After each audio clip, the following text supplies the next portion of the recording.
Hello students तो इतना तुम्हारा 50% सिलेबास कमप्लीट हुआ ना निकी और इफाले तुम्हारा फर्स्ट यूनिट टेस्ट एग्जाम आহি गलगৈ तो এটা চিন্তা লাগি আছে যে এক্সাম হলত গৈ আমি কি লিখিম আৰু কেনেকৈ আমি ভাল নম্বৰ এটা পাব পাৰিম কাৰণ সব কমপ্লিট সিলেবাস কিন্তু কাৰো নহয় এটা যদি মই 10 জন স্টুডেন্ট লও যিসকলে তোমালোকৰ এক্সাম দিবলৈ গৈ আছে তাৰে ভিতৰত তোমালোকে লক্ষ্য কৰিবা 10 জনৰ ভিতৰত প্ৰায় 9 জন মান স্টুডেন্ট এনেকুৱা হ'ব যাৰ সিলেবাস কমপ্লিট হোৱা নাই অকল 10 জনৰ ভিতৰত এজন মানুহে এনেকুৱা স্টুডেন্ট হ'ব যাৰ সিলেবাস কমপ্লিট হৈছে এটা সেই বুলি কি গোটেই কিজন স্টুডেন্টে কি বেয়া নম্বৰে পাব নেকি এজনক বাদ দি তো কথাটো তেনুৱাটো নহয় তো সোৱা আমি যদি এতিয়া এনেকুৱা দুজন স্টুডেন্ট যদি লও তাৰে ভিতৰত এজন স্টুডেন্ট ধৰি লোৱা 80% সিলেবাস হৈছে আন এজন স্টুডেন্টৰ 50% সিলেবাসে হৈছে কিন্তু ৰিজাল্ট দিলে তোমালোকে দেখা পাবা সেই 80% জানা স্টুডেন্টজনৰ কেতিয়াবা 75% হে আহে আৰু 50% সিলেবাস পঢ়ি যোৱা পিছতো কোনোবা স্টুডেন্টৰ কেতিয়াবা 80% আহি যায়গৈ তো কথাটো হ'ল এটো আহে কেনেকৈ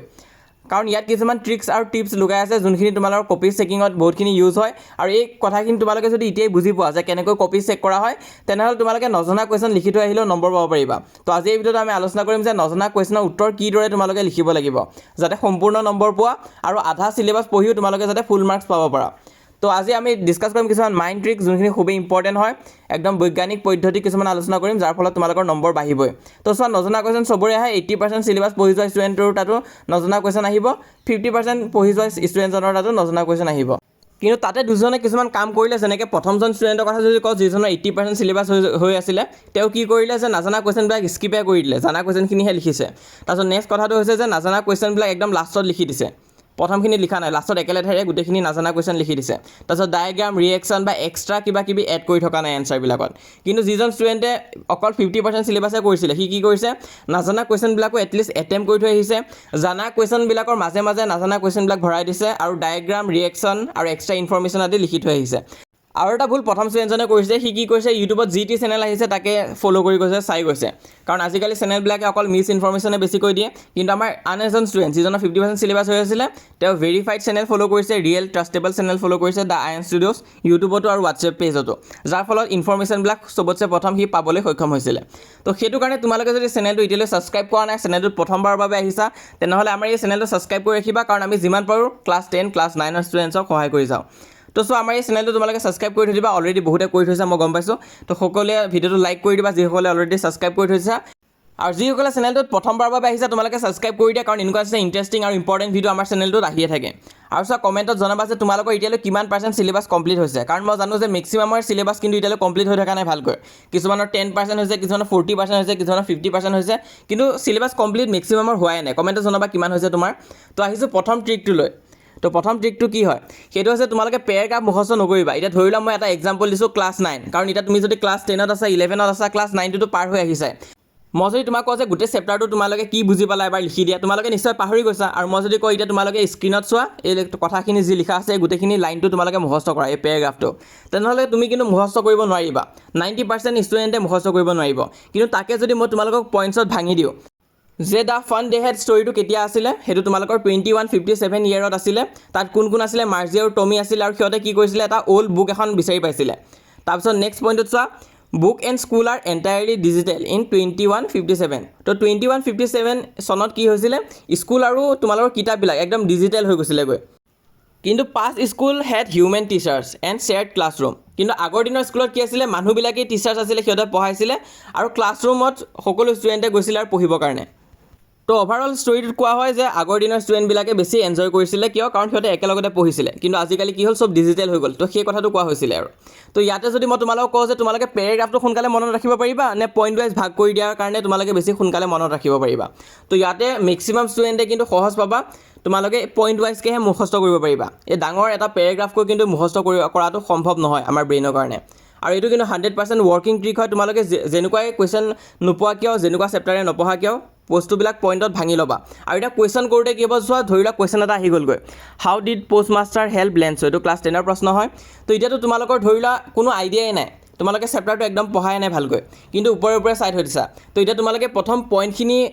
ট্ৰাই কৰিবা যে কোনখিনি পইণ্ট তোমালোকে জানা তো এতিয়া মই যদি কওঁ যে এই লেটাৰটো গডৰ পৰা তোমালোকে কেইটামান ইম্পৰ্টেণ্ট পইণ্ট জানিবাই যে এইটো কোনটো চেপ্টাৰৰ পৰা লোৱা হৈছে এই লেটাৰটো গড সেইটো কাৰণে চেপ্টাৰখিনি তোমালোকে নামটো চাবা আৰু অথৰটোৰ নামটো চাবা ভালকে পঢ়ি নহলেও কিন্তু এইটো বস্তু জানিব লাগিব যে বস্তুটো আহিছে কোনটো চেপ্টাৰৰ পৰা ঠিক আছে তো ইয়াত তোমালোকে চোৱা আমি কি কি ইনফৰমেশন পাম এই কোৱেশ্চনটো দি হাউ ডিড পোষ্টমাষ্টাৰ হেল্প লেন্সো ইয়াত লেন্সৰ কথা আছে তো মানে এইটো কোনটো চেপ্টাৰ হয় এইটো তোমালোকৰ এই লেটাৰটো গড চেপ্টাৰটোৰ হয় তাৰপিছত লেন্সো কোন আছিল লেন্সো এজন ফাৰ্মাৰ আছিলে সেইটো আমি সকলোৱে জানো তাৰপিছত নেক্সট হৈছে কৰ্ণফিল্ডৰ কথা কোৱা হৈছিলে চেপ্টাৰটোত লেন্সৰ খেতি আছিলে মাকৈ খেতি আৰু মাকৈ খেতি কি হৈছিল বৰবাদ হৈ গৈছিলে কিয় বৰবাদ হৈ গৈছিলে হেল ষ্টৰ্মৰ কাৰণে বৰবাদ হৈ গৈছিলে তো এইখিনি কথাই আমি জানো আৰু ধৰি লৈছোঁ ইয়াৰ উপৰি তোমালোকে একো কথাই নাজানা পোষ্টমাষ্টাৰে কেনেকৈ হেল্প কৰিলে কি কৰিলে একো বস্তুৱে তোমালোকে নাজানা অকল এইখিনি কথাহে জানা তো যদিও তোমালোকে আচল যোনটো পইণ্ট সুধিছে সেই পইণ্টটো তোমালোকে নাজানাই যে লিখিব কেনেকৈ লাগিব কিন্তু তোমালোকে এনচাৰটো ষ্টাৰ্টিং এনেকুৱাকৈ কৰিবা চোৱা Lencho was a farmer whose cornfield was totally destroyed due to hail storm তো ইয়াত আমি কি কৰিছোঁ আমি জানা কথাখিনিয়ে প্ৰথম লিখি দিছোঁ কিন্তু হ'লেও এক্সামিনাৰে এই কুৱেশ্যনটো এনচাৰটোৰ ষ্টাৰ্টিংটো কাটি দিব নোৱাৰিব কাৰণ আমি একো ভুল বস্তু লিখা নাই কিতাপত থকা বস্তু আমি লিখিছোঁ তাৰপিছত মাজত তোমালোকে কিবা কিবি সোমাই দিবা এনচাৰটোৰ ভিতৰত উল্টা পুল্টাকৈ কিন্তু এনচাৰটোত তোমালোকে যোনটো চেপ্টাৰৰ পৰা লিখিছা সেই চেপ্টাৰটোত থকা কথাখিনিয়ে কিন্তু ভৰাবা ভিতৰত তাৰপিছত মাজত লিখি দিবা যে তাৰপিছত কি কৰিলে লেন্সে গডলৈ এটা চিঠি লিখিলে এই লেটাৰটো গড বুলি দিবা তাৰপিছত তোমালোকে আকৌ কিবা কিবি লিখি দিবা যোনখিনি চেপ্টাৰ ৰিলেটেড আছে তাকে লিখি দিবা ঘূৰাই পকাই আৰু লাষ্টত লিখি দিবা in this way the postmaster help Lencho আৰু এতিয়া কি হ'ল আমাৰ গোটেই কুৱেশ্যনটো কমপ্লিট হৈ গ'লগৈ এতিয়া এক্সামিনাৰ যেতিয়া তোমালোকৰ প্ৰশ্নটো চাব যে প্ৰথমখিনিটো শুদ্ধ হৈ আছে আৰু লাষ্টৰখিনিও শুদ্ধ হৈ আছে মাজতো এটামান শাৰী শুদ্ধ হৈ আছে তেনে ক্ষেত্ৰত তোমালোকে কিন্তু একদম 0 নম্বৰ এটা দিব নোৱাৰিব 2 নম্বৰৰ ভিতৰত হয় 1 নম্বৰ এটা দি দিব আৰু যদি ভালকৈ চেকিং নকৰে তেনেহ'লেতো 2 নম্বৰৰ ভিতৰত 2 নম্বৰে তোমালোকক দি দিব তো ইয়াতে আকৌ এটা কথা এটা হ'ল যে তোমালোকৰ এতিয়া বেলেগ কুৱেশ্যনত এই বস্তুটো কাম কৰিব নে নকৰিব নিশ্চয় কাম কৰিব ধৰি লোৱা আৰু এটা কুৱেশ্যন সুধিছে যে why Lencho became angry when he counted the money যেতিয়া লেন্সই পইচাখিনি কাউণ্ট কৰিছিলে কিয় এংগ্ৰি হৈ গৈছিলে আচল কথাটো আছিলে 70 পেজেছহে পাইছিলে 100 পেজেছৰ জেগাত সেইটো কাৰণে এংগ্ৰি হৈছিলে কিন্তু ধৰি লোৱা তোমালোকে এই কথাখিনিও নাজানা তোমালোকে মাথো জানা যে এই চেপ্টাৰটো তোমালোকৰ এই লেটাৰটো গড চেপ্টাৰটোৰ পৰা হয় তাৰপিছত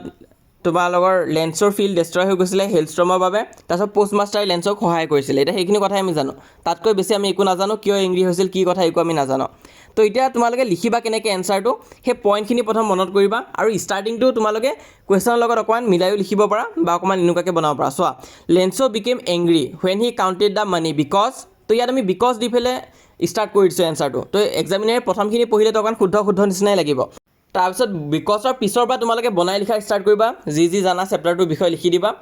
আৰু লাষ্টত আকৌ এণ্ডিং পাৰ্টটো আমি কেনেকৈ দিম যে দিছ মেড লেন্সো এংগ্ৰি আৰু এই কাৰণে লেন্সৰ খং উঠিছিলে সেই কথাষাৰ আকৌ আমি দি দিছোঁ তো এতিয়া এক্সামিনাৰৰ কিন্তু মেক্সিমাম চান্স আছে যে এইটো চেক কৰোঁতে কিন্তু শুদ্ধই দি দিব পাৰে আৰু ভুল হ'লেও কিন্তু 1 নম্বৰ এটা মিনিমাম দিবই তোমালোকক আৰু লগতে আৰু এটা ইম্পৰ্টেণ্ট ইনফৰমেশ্যন এটা আছে আমাৰ ফালৰ পৰা কিন্তু ই বুক ওলাই গৈছেগৈ মানে তোমালোকে PDF আদি নোটছ ল'ব পাৰিবা ইয়াত আমাৰ মেইন চেপ্টাৰ গোটেইখিনিৰে নোটছ আছে তাৰোপৰি ছাপ্লিমেণ্টাৰী আছে ৰাইটিং ছেকশ্যন আছে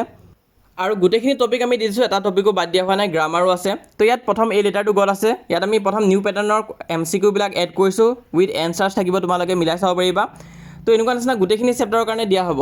গোটেইবোৰ চেপ্টাৰৰে তোমালোকে MCQ আদি পাই যাবা আৰু তাৰপিছতে ষ্টাৰ্ট হ'ব তোমালোকৰ পইণ্ট ৱাইজ চামাৰী য'ত আমি গোটেই চেপ্টাৰটো অকল পইণ্টছত ভাগ কৰি দিম এতিয়া তোমালোকে দেখিলাই নহয় যে পইণ্ট ৱাইজ বস্তুখিনি জনাটো কিমান ইম্পৰ্টেণ্ট হয় যদিও নাজানা কুৱেশ্যন পৰীক্ষাত আহি যায় তেতিয়া তোমালোকে বনাই লিখিব পাৰিবা ইয়াত আৰু অকণমান এডভান্স লেভেলৰ 15টাকৈ পইণ্ট থাকিব গোটেইবিলাক চেপ্টাৰৰ বাবে যাতে তোমালোকে সোনকালে চেপ্টাৰটোৰ মেইন পইণ্টখিনি গম পাই যোৱা চেপ্টাৰটোত কি কোৱা হৈছে তাৰপিছত ইম্পৰ্টেণ্ট কুৱেশ্যনছ উইথ এনচাৰো থাকিব লিমিটেড কুৱেশ্যন 4-5টাই দিম কাৰণ চবতছে বেছি ইম্পৰ্টেণ্ট হৈছে এই পইণ্ট ৱাইজ চামাৰীটো তো গোটেইখিনি থকা নোটছটো যদি তোমালোকক লাগে গোটেইবিলাক চেপ্টাৰৰ তেনেহ'লে তোমালোকে 149 ৰুপিছতে নোটছটো ল'ব পাৰিবা আৰু তাতকৈও ইম্পৰ্টেণ্ট যদি তোমালোকে ভাবা যে ইংলিছৰ কোৰ্চটোৱে লৈ ল'ম তেনেহ'লে গোটেইবিলাক চেপ্টাৰৰ ওৱান শ্বট পাবা য'ত আমি লাইন বাই লাইন তোমালোকক চেপ্টাৰখিনি পঢ়াই দিম তাৰোপৰি টেষ্ট আদি দিব পাৰিবা আৰু এই গোটেইখিনি নোটছ আদি তোমালোকে পাই যাবা আৰু এই 149ৰ নোটছখনো তোমালোকে 499 বেটছ ল'লে লগতে ফ্ৰীতে পাই যাবা তো 499 হয় তোমালোকে আমাৰ ইংলিছ কোৰ্চটো জইন হ'ব পৰা আৰু গোটেই বছৰটোৰ কাৰণে হয় এনেকুৱা নহয় যে মাহে দিব লাগিব গোটেই বছৰটোৰ কাৰণে হয় নিউ পেটাৰ্ণৰ MCQ টেষ্ট আদি ইম্পৰ্টেণ্ট PDF আদি সকলোখিনি আমাৰ বেটছত দিয়া হ'ব আৰু এনেকুৱা নিচিনাকৈ ঠিক ছ'চিয়েল ছায়েন্সৰ বাবেও কোৰ্চ এটা আছে য'ত 149 ৰুপিছত তোমালোকে এনেকুৱা নিচিনা পইণ্ট ৱাইজ থকা MCQ থকা নোটছ ল'ব পাৰিবা আৰু 499 ৰুপিছত ছ'চিয়েল ছায়েন্সৰ বাবে টিউশ্যন কৰিব পাৰিবা তো ইংলিছটোত জইন হ'বৰ কাৰণে তোমালোকে ওপৰ নম্বৰটোত কণ্টেক্ট কৰিবা হোৱাটছএপত আৰু ছ'চিয়েল ছায়েন্সৰ কোৰ্চটোত জইন হ'বৰ কাৰণে তোমালোকে তলৰ নম্বৰটোত কণ্টেক্ট কৰি চাব পাৰা আৰু মেছেজ দিওঁতে তোমালোকে লিখি দিবা যে ক্লাছ 10 বেটছ বুলি এটা মেছেজ দি দিবা আমি গম পাই যাম যে তোমালোকে বেটছৰ কাৰণে মেছেজ দিছা তো চোৱা তোমালোকে জইন হ'ব পাৰিবা 499 ৰুপিছত গোটেই টিউশ্যনৰ কাৰণে ইংলিছ ছাবজেক্টৰ বাবে গোটেই বছৰটো আমি পঢ়াই দিম মেট্ৰিকৰ কাৰণে আৰু 149 ৰুপিছত নোটছখিনি তোমালোকে ল'ব পাৰিবা এইটো হৈছে আমাৰ নাম্বাৰটো 6003744242 তাত কণ্টেক্ট কৰি চাবা তো এতিয়া আমি ডিছকাছ কৰিম আমাৰ 2 নম্বৰ ট্ৰিকটো যোনটো খুবেই ইম্পৰ্টেণ্ট হয় যদি প্ৰথম ট্ৰিকটো এপ্লাইও কৰা এই ছেকেণ্ড নম্বৰ টিপটো এপ্লাই নকৰিলে কিন্তু তোমালোকৰ মাৰ্কছ কমি যাবগৈ তো কি হয় তোমালোকে চোৱা ইয়াত তোমালোকে ধৰি লোৱা কেইটামান কুৱেশ্যন মাজে নাজানা আৰু এইটো কিন্তু মই ডেছক্ৰিপটিভ পাৰ্টটোৰ কাৰণে কৈছোঁ দেই। ইয়াত ধৰি লোৱা তোমালোকে দুটা নাজানা কুৱেশ্যন আছে, মেক্সিমাম ষ্টুডেণ্টে কি কৰে, সিহঁতে নাজানা কুৱেশ্যনখিনি একদম লাষ্টত লিখি থৈ আহে। ধৰি লোৱা A, B আৰু D সিহঁতে জানে লিখিছে, লাষ্টত C আৰু E দুটাই নাজানে, সেই নাজানা কুৱেশ্যনখিনি সিহঁতে লাষ্টত একেলগতে লিখি থৈ আহিছে। তো এইটো ফৰ্মেটো কিন্তু ভুল হয়। তোমালোকে কি কৰিবা, নাজানা কুৱেশ্যনখিনি মাজতে থাকক, তেতিয়া ভাল হ'ব। এক্সামিনাৰে চাব যে প্ৰথমটো শুদ্ধ হৈছে, ছেকেণ্ডটো শুদ্ধ হৈছে, থাৰ্ডটো ভুল হৈছে, ফ'ৰ্থটো শুদ্ধ হৈছে, আকৌ লাষ্টৰটো ভুল হৈছে। তো তেনে ক্ষেত্ৰত কিন্তু তোমালোকৰ ধৰা পৰা চান্সটো কম থাকে। কিন্তু যদি নাজানা কুৱেশ্যনখিনি লাষ্টত একেলেঠাৰে লিখি দিয়া, তেনেহ'লে কিন্তু ফচা চান্সটো বেছি থাকিব। এক্সামিনাৰ চাব যে যা এইটোও ভুল, ইয়াৰ আগৰটো ভুল, ইয়াৰ আগৰটো ভুল। তেনে ক্ষেত্ৰত কিন্তু এটা বেয়া ইম্প্ৰেশ্যন এটা পৰিব। সেইটো কাৰণে নাজানা কুৱেশ্যনখিনি লাষ্টত একেলগতে লিখাতকৈ মাজে মাজে তোমালোকে লিখিবা। আৰু প্ৰব্লেম কেতিয়া হ'ব, যেতিয়া তোমালোকৰ প্ৰথম এনচাৰটোৱে ভুল হৈ যাব, প্ৰথম এনচাৰটোৱে তোমালোকে নাজানা যে কি লিখিব লাগিব। তো তেনে ক্ষেত্ৰত ভুল কুৱেশ্যনটো কেতিয়াও ষ্টাৰ্টিং নকৰিবা। ধৰি লোৱা ছেকশ্যন বিটো তোমালোকে ষ্টাৰ্ট কৰিছা, ডেছক্ৰিপটিভ পাৰ্ট, তাত যদি প্ৰথম কুৱেশ্যনটোৱে তোমালোকৰ ৰং থাকে, ইম্প্ৰেশ্যন এটা বেয়া পৰি যাব। তেনে ক্ষেত্ৰত কিন্তু তোমালোকে লাষ্টত লিখিব পাৰা সেই কুৱেশ্যনটো। যদি প্ৰথম কুৱেশ্যনটোৱে ভুল আছে, তেনেহ'লে সেই কুৱেশ্যনটো লাষ্টত এড কৰি দিয়া। কাৰণ যেতিয়া এক্সামিনাৰে যদি চায় যে তোমালোকে প্ৰথম কুৱেশ্যনটোৱে ভুল লিখিছা, তেনেহ'লে এক্সামিনাৰৰ মনত এটা ইম্প্ৰেশ্যন পৰিব যে ষ্টুডেণ্টজন ইমান এটা ভাল নহয়, নিশ্চয় বহুত ভুল কৰিছে আৰু ভালকৈ তোমাৰ কপিখন চাব। সেইটো কাৰণে প্ৰথম আমি শুদ্ধ কুৱেশ্যন দিয়ে ষ্টাৰ্টিং কৰিম। আৰু এটা কথা, বহুত ষ্টুডেণ্টছে কি কৰে, সিহঁতে জানা কুৱেশ্যনখিনিয়ে লিখি থৈ গুচি আহে আৰু নাজানা কুৱেশ্যনখিনি ডাইৰেক্ট এৰি থৈ গুচি আহে। ষ্টুডেণ্ট 1 কি কৰিছে, অকল জানা কুৱেশ্যন লিখিছে, ষ্টুডেণ্ট 2 কি কৰিছে, জানা কুৱেশ্যনটো লিখিছে, নাজানা কুৱেশ্যনখিনিও কিন্তু লিখি থৈ আহিছে। তো এনে ক্ষেত্ৰত কি হ'ব, ধৰি লোৱা 60 মাৰ্কছ জানা কুৱেশ্যন আছে, তো মেক্সিমাম ষ্টুডেণ্ট 1 60 মাৰ্কছ এটা পাব পাৰে। কিন্তু ষ্টুডেণ্ট 2 কি হ'ব, সি জানা কুৱেশ্যনখিনিটো নম্বৰ পাবই, ষ্টুডেণ্ট 1 সমানটো নম্বৰ পাব, কিন্তু তাতকৈ বেছিহে পাব, কাৰণ সি নাজানা কুৱেশ্যনখিনিও লিখিছে। তাৰ পৰাও হাফ মাৰ্ক পালেও কিন্তু তাৰ 80% অহা চান্সেছ বাঢ়ি যাবগৈ। তো যি পৰীক্ষাই নিদিয়া কিয়, তোমালোকে যোনটো ক্লাছৰ পৰীক্ষাই নিদিয়া কিয়, গোটেইখিনি কুৱেশ্যন এটেম্প কৰি অহাটো কিন্তু খুবেই ইম্পৰ্টেণ্ট হয়। তো এতিয়া আমি আহিছোঁ আমাৰ 3 নম্বৰ ট্ৰিকটোলৈ, যোনটো তোমালোকৰ মেথছৰ নিচিনা ছাবজেক্টত বেছিকৈ এপ্লাই হ'ব। সেইটো হৈছে তোমালোকৰ বহুতবাৰ এনেকুৱা হয় যে ছায়েন্সৰ যোনটো তোমালোকৰ ফিজিক্সৰ পাৰ্ট হয়, তাৰ নিউমেৰিকেল কৰিব নাজানা, বা মেথছৰ কোনোবা এটা প্ৰশ্ন তোমালোকে কৰিব পৰা নাই। তো তেনে ক্ষেত্ৰত কি কৰিব লাগিব, তো তোমালোকে যদি নাজানা, তেনেহ'লে আজি জানি লোৱা যে তোমালোকৰ ষ্টেপ মাৰ্ক বোলা বস্তু এটাও আছে মেথছত কি হয়, যদি তোমালোকে ফৰ্মেটটো ভালকৈ লিখা, তেনেহ'লে নম্বৰটো দি দিয়ে। কিন্তু এতিয়া কি কৰিবা, কুৱেশ্যনত গিভেনখিনি লিখা থাকিব। তোমালোকে প্ৰথম গিভেনখিনি লিখি ল'বা কুৱেশ্যনৰ পৰা। যদিহে নাজানা কুৱেশ্যনটোত গিভেন আদি আছে, তেনেহ'লে যি দিয়া আছে সেই কুৱেশ্যনটোৰ প্ৰথমখিনি লিখি দিবা। তাৰপিছত তোমালোকে উই ন' ডেট বুলি দিবা আৰু ফৰ্মুলাটো পাতি থৈ গুচি আহিবা। যদিও এনচাৰটো তোমালোকে নাজানা, ওলাব নাজানা কি কৰিব লাগিব, অকল গিভেনখিনি আৰু যদি ফৰ্মুলাটো লিখি থৈ আহা সেই চেপ্টাৰটোৰ ৰিলেটেড, তেনেহ'লে কিন্তু তোমালোকে হাফ মাৰ্ক এটাও পাবা বা 1 মাৰ্ক এটাও পাই যাব পাৰা। ধৰি লোৱা কুৱেশ্যনটো আছিল 3 নম্বৰৰ, কিন্তু হাফ মাৰ্ক এটা পালা বা 1 মাৰ্ক এটা পালা, একো নোপোৱাতকৈ কিবা এটা পোৱাটোৱে বেটাৰ হয়। সেইটো কাৰণে অকল গিভেন আৰু ফৰ্মুলাটো হ'লেও লিখি থৈ আহিবা মেথছ ছাবজেক্টৰ বাবে।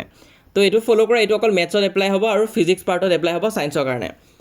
তাৰপিছত নেক্সট তোমালোকে চোৱা ট্ৰিক নম্বৰ 4। ট্ৰিক নম্বৰ 4টো কি হয়, ধৰি লোৱা এইটো তোমালোকে কিবা কিবি এনচাৰ লিখিছা, তাৰ প্ৰেজেণ্টেশ্যনটো কিন্তু কৰাটো খুবেই ইম্পৰ্টেণ্ট হয়। ইয়াত তোমালোকে চোৱা কি লিখা আছে, even if your final answer is incorrect, যদিও তোমাৰ ফাইনেল এনচাৰটো ইনকাৰেক্ট হয়, ইনকৰ্পৰেটিং ক্লিয়াৰ কেমিকেল ইকুৱেশ্যন, যদিও তোমালোকে ভালকৈ ক্লিয়াৰকৈ কেমিকেল ইকুৱেশ্যনটো লিখি থৈ আহা, যদি কেমেষ্ট্ৰি পাৰ্টৰ পৰা আহিছে, বা তাৰ মেথামেটিকেল ফৰ্মুলাটো যদি লিখি থৈ আহা, বা এটা নীট ডায়েগ্ৰাম এটা যদি লিখি থৈ আহা, আৰু তেতিয়া তোমালোকৰ কি হ'ব, ষ্টেপ মাৰ্কিং কিন্তু পাবাই, মানে অলপ হ'লেও তোমালোকে তাৰ ৰিলেটেড নম্বৰ আদি পাবাই। তো ছায়েন্স আৰু মেথছৰ কাৰণে এইটো বস্তুৱে ভাল, তোমালোকে ডায়েগ্ৰাম আদি হ'লেও লিখি থৈ যদি আহা, বা ফৰ্মুলা আদিও যদি পাতি থৈ আহা, তেতিয়াও কিন্তু নম্বৰটো দিয়া হয়। তো এতিয়া আমি আহিছোঁ বাকীবিলাক ছাবজেক্টৰ কাৰণে কি হ'ব, মেথছৰ কাৰণে গম পাইছা যে গিভেনটো লিখিবা, ফৰ্মুলা লিখিবা, ছায়েন্সৰ কাৰণে ৰিয়েকশ্যনখিনি আঁকি থৈ গুচি আহিবা, এনচাৰৰ লগতে ডায়েগ্ৰাম আঁকিবা, ফৰ্মুলা দি লিখিবা। আৰু ইংলিছ আৰু আছামিজৰ বাবে কি কৰিবা, তাৰ পইমটোৰ থিম কি হয়, বা যোনটো চেপ্টাৰ লিখিছে চেপ্টাৰটোৰ থিম কি হয়, আৰু কোনে লিখিছে, চেপ্টাৰটোৰ নামটো কি হয়, সেইখিনি কথা দি তোমালোকে এনচাৰবিলাক ষ্টাৰ্ট কৰিবা। যদিও তোমালোকৰ এনচাৰটো